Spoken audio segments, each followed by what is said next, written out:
Hello friends, welcome back to my YouTube channel law GB. I am advocate Varsha. आज के video में हम लोग कॉन्स्टिट्यूशन ऑफ इंडिया में जो शेड्यूल्स दिए गए हैं हमें उसे देखेंगे। हम हमेशा बोलते हैं कि कॉन्स्टिट्यूशन ऑफ इंडिया में शेड्यूल्स गिवन है। पहले 8 थे 1950 में जब कॉन्स्टिट्यूशन आया था, और प्रेजेंट डेट में हमारे पास 12 शेड्यूल्स है। मगर उन शेड्यूल्स में क्या क्या बताया गया है वो हम आज के वीडियो में देखेंगे। तो चलिए हमारा आज का वीडियो स्टार्ट करते हैं। सबसे पहले जो हमारा फर्स्ट शेड्यूल जो है कॉन्स्टिट्यूशन ऑफ इंडिया का, उसमें हमें बताया गया है name of the state and judicial territorial jurisdiction and name of the union territories and it's extent. मतलब कि स्टेट और यूनियन टेरिटरीज के नेम और उसके जो भी टेरिटोरियल जुरिडिक्शन है उसका एरिया जो है वो हमें फर्स्ट शेड्यूल में बताया गया। उसके बाद आता है हमारा सेकंड शेड्यूल ऑफ कॉन्स्टिट्यूशन। तो हमें सेकंड शेड्यूल में जो भी कॉन्स्टिट्यूशनल पोस्ट है उस पर जो भी लोग हैं उन लोगों को क्या क्या प्रिविलेजेस, क्या क्या अलायंसेस मिलेंगे, इन सब के बारे में हमें सेकंड शेड्यूल में बताया गया हमारे कॉन्स्टिट्यूशन के। जैसे कि प्रेसिडेंट हो गए या गवर्नर हो गए, इन लोगों को क्या क्या प्रिविलेजेस मिलेंगे, क्या क्या अलायंसेस मिलेंगे, ये हमें सेकंड शेड्यूल में बताया गया है। इसके बाद आता है हमारा थर्ड शेड्यूल। हमारा जो थर्ड शेड्यूल है उसमें हमें फॉर्म ऑफ ओथ और अफर्मेशंस बताए गए हैं। जो भी कॉन्स्टिट्यूशनल पोस्ट हैं, जितने भी कॉन्स्टिट्यूशनल पोस्ट हैं, उन सब पे जो भी लोग अपॉइंट होंगे वो सब कैसे ओथ लेंगे, उनके बारे में हमें थर्ड शेड्यूल में बताया गया है। इसके बाद आ जाता है हमारा फोर्थ शेड्यूल ऑफ कॉन्स्टिट्यूशन। तो जो हमारा फोर्थ शेड्यूल है उसमें हमें बताया गया है कि जितने भी काउंसिल ऑफ स्टेट के सीट्स लोकेट होते हैं उन सब सीट्स को कैसे स्टेट्स और यूनियन टेरिटरी के जो रिप्रेजेंटेटिव्स हैं वो कैसे उन सीट्स को फिल करेंगे, ये हमें फोर्थ शेड्यूल है हमारा कॉन्स्टिट्यूशन का, उसमें बताया गया है। उसके बाद आ जाता है हमारा fifth schedule of constitution of India.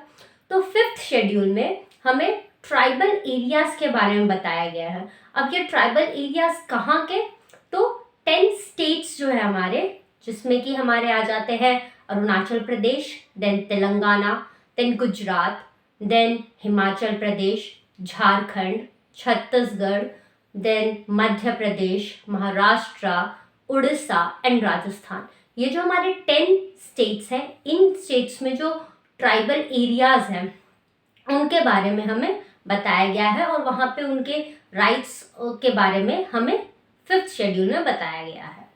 उसके बाद हमारा नेक्स्ट शेड्यूल आ जाता है जो कि है sixth schedule of constitution of India. तो जो हमारा सिक्स्थ शेड्यूल है कॉन्स्टिट्यूशन ऑफ इंडिया का, इसमें भी हमें ट्राइबल एरियाज के एडमिनिस्ट्रेशन के बारे में बताया गया है। मगर यहाँ पे जो ट्राइबल एरियाज हम बात करते हैं वो सिर्फ 4 स्टेट्स की बात होती है, जो कि है Assam, Meghalaya, Tripura and Mizoram. In 4 states में ट्राइबल एरियाज को कैसे एडमिनिस्ट्रेशन कैसे होता है और उनके राइट्स को कैसे सेफगार्ड किया जाता है वो हमें सिक्स्थ शेड्यूल ऑफ कॉन्स्टिट्यूशन में बताया गया है कॉन्स्टिट्यूशन ऑफ इंडिया के। इसके बाद हमारा 7th schedule of constitution of India आ जाता है।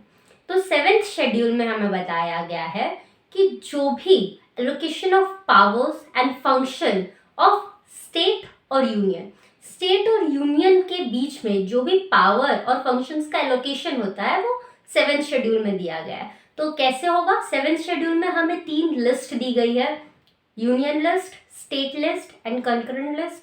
यूनियन लिस्ट में हमें सेंटर के पावर्स और फंक्शंस दिए गए हैं। स्टेट लिस्ट में हमें स्टेट्स के पावर एंड फंक्शंस दिए गए हैं, वो टॉपिक दिए गए हैं जिसपे स्टेट्स अपना रूल्स रेगुलेशंस बना सकते हैं।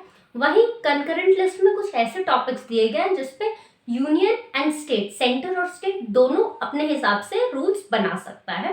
तो ये हमें 7th शेड्यूल में बताया गया है। उसके बाद हमारा नेक्स्ट आ जाता है 8th schedule of constitution of India.